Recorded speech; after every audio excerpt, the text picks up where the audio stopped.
Hello and welcome to the weekend edition of E-Prime. I'm Daedran. It will not be a happy new year for the family and friends of dancehall artist Unicorn, as he is finally set to be laid to rest. The Thanksgiving service is set for January 13 at the Power of Faith Deliverance Ministries in Hales, Clarendon.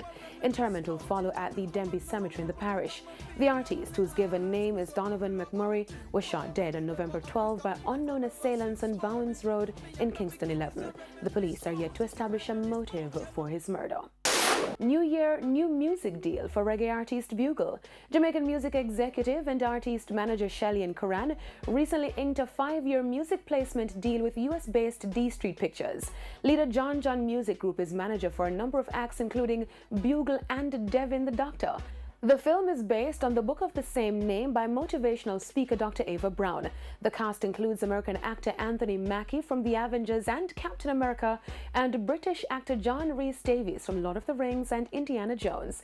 D Street Media Group is an independent film and distribution company. On the international scene, Eminem secured his 8th consecutive #1 album on the Billboard 200 albums chart as his latest studio release, Revival, opens up atop the tally. The set is Eminem's first full-length album since 2013's The Marshall Mathers LP2, which debuted at #1 with 792,000 copies sold in the first week.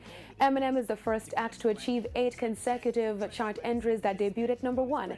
His last 7 releases include the Marshall Mathers LP2 in 2013, Recover in 2010, Encore in 2004, and Marshall Mathers LP in 2000. His only charting effort to miss the top spot was the major album debut, the Slim Shady LP, which topped out at #2 back in 1999.